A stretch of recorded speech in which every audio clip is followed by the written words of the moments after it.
This is quiz 5 for module 2।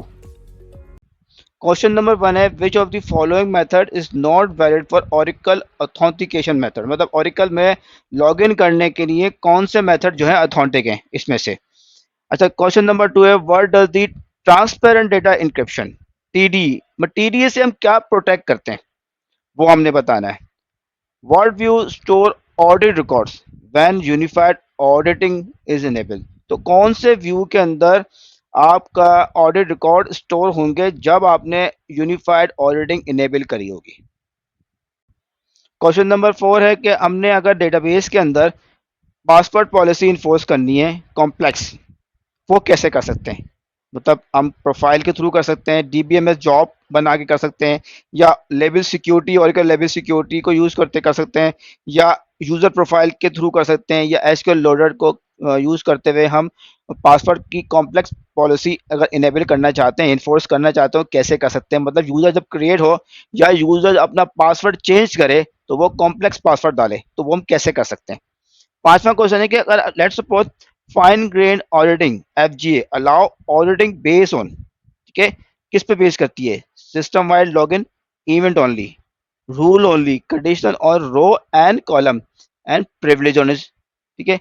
अब आकर 6 नंबर, what is the Oracle wallet use for. Oracle wallet है किस लिए इस्तेमाल करते हैं, ठीक है, स्टोरिंग बैकअप की जॉब को स्टोर करते हैं, कैशे एसक्यूएल क्वेरीज को कैसे करने के, securely storing the certificates and credentials को करने के लिए आप इस्तेमाल करते हैं, इनको स्टोर करने के लिए इस्तेमाल करते हैं, या व्यू ऑडिट लॉग को स्टोर ऑडिट लॉग को व्यू करने के लिए हम ऑरेकल वॉलेट इस्तेमाल करते हैं। अब एसक्यूएल नेट की फाइल के अंदर authentication underscore service is equal to NTS, अगर ये पैरामीटर लगा हुआ है तो इससे क्या फायदा होगा हमें, ठीक है, इसका बेनिफिट क्या हो, इससे हम क्या अचीव करेंगे, ठीक है। इनेबल रिमोट लॉगिंग कर सकते हैं, अलाउ विंडो नेटिव ऑथेंटिकेशन कर सकते हैं, डिसेबल पासवर्ड वेरिफिकेशन को, पासवर्ड की वेरिफिकेशन को डिसेबल कर दें क्या, ठीक है, इंक्रिप्शन कर सकते हैं नेटवर्क पैकेट के ऊपर। तो ये आपने इसमें सही जवाब बताना है।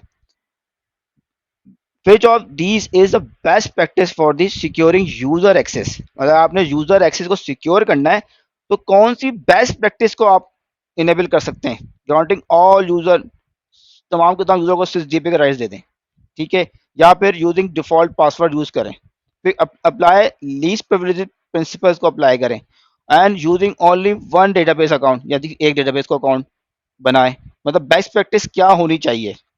लास्ट वन है what does the Oracle label security OLS. तो लेबल सिक्योरिटी क्या करता है आपने ये बताना है। तो अब इन तमाम क्वेश्चन के आंसर जो है मेरी लास्ट स्लाइड में आपको मिल जाएंगे, और इससे ये भी होगा कि आपकी रिवीजन भी हो जाएगी। तो अब क्विज 5 के आंसर जरा डिस्कस कर लेते हैं कि हमारा सबसे पहला क्वेश्चन था which of the following method is not a valid Oracle authentication method. Oracle का वैलिड ऑथेंटिकेशन मेथड कौन सा नहीं है, दिस इज द बायोमेट्रिक। तो बायोमेट्रिक का ऑथेंटिकेशन का मेथड जो है ओरेकल के डेटाबेस में मौजूद नहीं है, ठीक है। What is what does transparent data encryption protect. तो क्या करता है, डेटा एट रेस्ट, वो डेटा जो कि हमारा स्टोरेज लेवल के ऊपर मौजूद है, हमारा जो डेटा स्टोरेज लेवल में मौजूद है ये उसको सिक्योर करता है। तो टीडी बेसिकली क्या कर रहा है, हमारा जो जैसे बैकअप फाइल्स हैं या डेटाबेस की फाइल्स हैं जो कि हमारे स्टोरेज के ऊपर रखी है, अगर वो कोई स्टोरेज मतलब चुरा के ले जाता है, वो हमारी कोई मिसयूज करता है, तो हमारी विदाउट जो हमारा वॉलेट है, जो हमारी इंक्रिप्शन की है, उसको यूज करे बगैर उसको कोई इस्तेमाल नहीं कर सकता। अगर कोई फाइल किसी और जगह पे ले जाके कॉपी कर लेता है हमारी डेटा फाइल्स, ठीक है, अगर वो इंक्रिप्टेड थी और वो जाकर डेटाबेस को सिर्फ आया करता है, डेटाबेस का पार्ट बनाने की कोशिश करता है, तो वो उस पे से डेटा रीड नहीं कर सकता अगर वो इंक्रिप्टेड टेबल स्पेस का पार्ट है मेरी डेटा फाइल, ठीक है। अगर मेरा बैकअप किसी और जगह पे वो यूजर स्टोर करने की कोशिश करता है तो वो उस बैकअप को रिस्टोर नहीं कर सकता, ठीक है। तो क्या होगा, अब क्या है, ये क्या कहता है, डेटा एड्रेस जो कि फिजिकली डेटा मौजूद है, डेटा फाइल, डेटाबेस की डेटा फाइल्स हैं, बैकअप्स हैं, उसको इनक्रिप्ट करता है। तो data address will be protect by the हमारे टीडी। अच्छा, अब आता है हमारा तीसरा सवाल, what view store the audit records when unified auditing is enabled. तो वो है हमारा answer unified audit underscore trail, जो कि 12C के बाद, 12C के बाद हमारे पास आया था ऑप्शन, ठीक है। इसमें ऑल ऑडिट स्टैंडर्ड लॉग्स एफजीए है और सिस लॉग्स इसके अंदर कंसोलिडेटेड इस व्यू के अंदर आपको मिल जाएंगी। अब आता है हमारा question number 4, which is the following can enforce the password complexity rule in Oracle.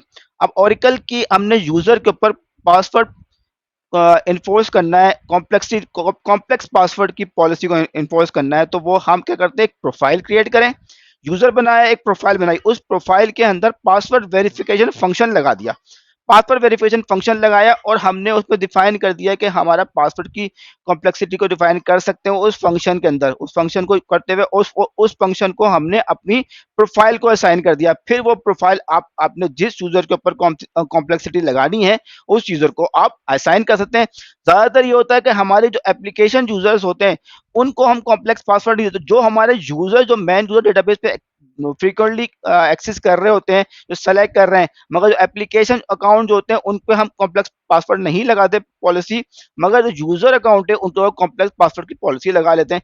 तो ये आपकी मर्जी के ऊपर है। तो आप अगर कंट्रोल करना है कॉम्प्लेक्स पासवर्ड की पॉलिसी को, आप प्रोफाइल बनाएं और प्रोफाइल जो है यूजर को अलाउ कर दें, असाइन कर दें, तो आप इस तरीके से इस चीज को कंट्रोल कर सकते हैं। अब आता है FGF, fine grain auditing, allow audit based on, किस पे बेस करती है? हमारा आंसर इसमें है कंडीशन ऑन रो। आप रो लेवल पे कंडीशन लगा सकते हैं और कॉलम लेवल पे कंडीशन लगा सकते हैं। ठीक है, तो फाइन ग्रेन ऑडिटिंग जो है कंडीशन बेस्ड ऑडिटिंग है। ठीक है, पहले हमारा ऑडिट था, ऑडिट टेबल पे लगा दिया हमने। ठीक है, ऑडिट इस पर्टिकुलर क्या होता है, टेबल बेस्ड हम ऑडिटिंग लगा रहे होते हैं। ठीक है, अब ये क्या है, हम रो लेवल और कॉलम लेवल के ऊपर ऑडिट लगा सकते हैं। तो FG हमें ये इस किस्म की ऑडिटिंग जो है आप प्रोवाइड कर रहा है। लेट्स सपोज मैं कहता हूं कि सैलरी ग्रेटर देन 10,000, तो हम इस लेवल के ऊपर भी ऑडिटिंग इनेबल कर सकते हैं FGA को यूज करते हुए। अब आता है question number 6, what is Oracle wallet use for. अब ओरेकल वॉलेट यूज किसने करते हैं, हमने और जैसे आप बात करते हैं इनक्रिप्शन में, तो इनक्रिप्शन में भी एक वॉलेट क्रिएट करते हैं। आप अगर बैठ सो मैं अगर ओरेकल वॉलेट इस्तेमाल कर रहा हूं तो क्या कर रहा हूँ, वॉलेट में क्या क्या सेव करूंगा, मैं अपना SSL सर्टिफिकेट को सेव करूंगा, इनक्रिप्शन की को सेव करूंगा। ठीक है, डेटाबेस का क्रेडेंशियल्स जो होते हैं होंगे यूजर्स के, जो कि इनक्रिप्शन के लिए इस्तेमाल होंगे, वो मैं क्या करूंगा अपने SSL के अपने इसमें यूज कर सकता हूँ, ओरेकल वॉलेट के अंदर मैं स्टोर कर सकता हूँ। ठीक है, तो ओरेकल वॉलेट क्या कर रहा है, सिक्योरली स्टोर कर रहा है हमारे SSL सर्टिफिकेट को, इनक्रिप्शन कीज को और database credentials for use in secure connection. ठीक है, तो सिक्योर कनेक्शन के लिए जो इस्तेमाल होंगे वो डेटाबेस क्रेडेंशियल्स हम इसमें स्टोर कर सकते हैं ओरेकल वॉलेट के अंदर। What does the following parameters. अब अगर बात की, हमारा सवाल था, सवाल number question number 7, question number 7 था कि आपने authentication underscore service equal NTS, अगर आपने ये इस्तेमाल किया है तो इसका क्या फायदा होगा। हम इसमें ये हो सकता है कि हमारा जो विंडोज ऑथेंटिकेशन पे हम अपना यूजर क्रिएट करें, मतलब उसमें कोई पासवर्ड डिफाइन नहीं करें, कि डेटाबेस पे क्रिएट करें, create user, domain slash user का नाम दे दें। ठीक है, पासवर्ड आइडेंटिफाई बाय एक्सटर्नली। ठीक है, अब क्या हुआ, आपका जैसी विंडोज पे लॉगिन हुआ, विंडोज से लॉगिन हुआ और डेटाबेस से लॉगिन किया, तो उसने विंडोज के यूजर को ऑथेंटिकेट करते हुए आपसे पासवर्ड नहीं पूछा और आपको डेटाबेस पे आपको लॉगिन कर दिया। तो क्या हुआ, OS ऑथेंटिकेशन यूज हुई। अगर आप ये यूज करेंगे तो आप OS ऑथेंटिकेशन को यूज कर सकते हैं और आपका यूजर जो है वो OS ऑथेंटिकेशन बेस बना होना चाहिए। अच्छा, अब आता है हमारा सवाल नंबर 8, which of these is best practice for securing user access. अब अपने यूजर एक्सेस को सिक्योर करना है तो क्या बेस्ट प्रैक्टिस होंगी, कि आप जो है लीस्ट प्रिविलेजेस दें, कि यूजर को कम से कम राइट्स दें। ठीक है, ज्यादा राइट, ऐसा नहीं है कि आपने हर किसी को SysDBA दे दिया, हर किसी को DBA दे दिया और आपके पासवर्ड भी चेंज नहीं किया, नहीं ऐसा नहीं, बिल्कुल नहीं। आपने लीस्ट प्रिविलेज देते हैं, डिफॉल्ट पासवर्ड भी आप चेंज होने चाहिए, आपके डिफॉल्ट पासवर्ड तो आप फौरन चेंज करें।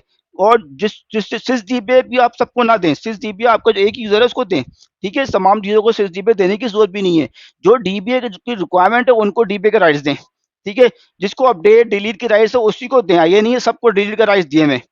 अब होता है कि बहुत से लोग कहते हैं update any table, delete any table, बहुत गलत है। आप सेलेक्टेड टेबल के ऊपर राइट्स दें। ठीक है, तो आप तक के अगर आपने बेस्ट प्रैक्टिस इंप्लीमेंट करनी है तो लीस्ट जो है प्रिविलेजेस प्रोवाइड करना यूजर को। अब लास्ट क्वेश्चन है हमारा OLS। ठीक है, ये क्या, Oracle label security. Label security में सिर्फ समराइज बात करेंगे, इसका जो हम पर आंसर है वो एक है hierarchical access control using label. क्या होगा, हम इसके अंदर क्या कर सकते हैं, डेटा जो हमारा रो लेवल के ऊपर हम अपनी लेवल सिक्योरिटी को प्रोवाइड, अपने रो लेवल जो रोज हैं उनको सिक्योर कर सकते हैं कि हम पर्टिकुलर, हम ये चाहते हैं कि हमारी स्पेसिफिक रोज, ठीक है, तमाम रोज नहीं, हम चाहते हैं स्पेसिफिक रोज ही, कुछ जो यूजर है उसको स्पेसिफिक रोज के ऊपर राइट हमने देने हैं, तो by by the use of OLS हम कर सकते हैं। तो रो लेवल सिक्योरिटी लगा सकते हैं अपनी डेटाबेस के टेबल के ऊपर। ठीक है, क्या होगा, तो जो टेबल का जो हमारे रोज हैं उसके ऊपर लेबल लगा देंगे इंडिविजुअल यूजर, इंडिविजुअल रोज के ऊपर। हम चाहते हैं कि अब ये सिलेक्टेड यूजर्स हैं जिसको ये पॉलिसी हमने अब दी हुई है, असाइन की हुई है, सिर्फ यही यूजर जो है इसको एक्सेस कर रहे हैं, बाकी सब एक्सेस ना कर सके। तो हम इसके bye the use of Oracle label security क्या है, रो लेवल के ऊपर अपनी सिक्योरिटी इंप्लीमेंट कर सकते हैं। तो इसका आंसर हमारा क्या हो गया, last one, hierarchical access control using labels.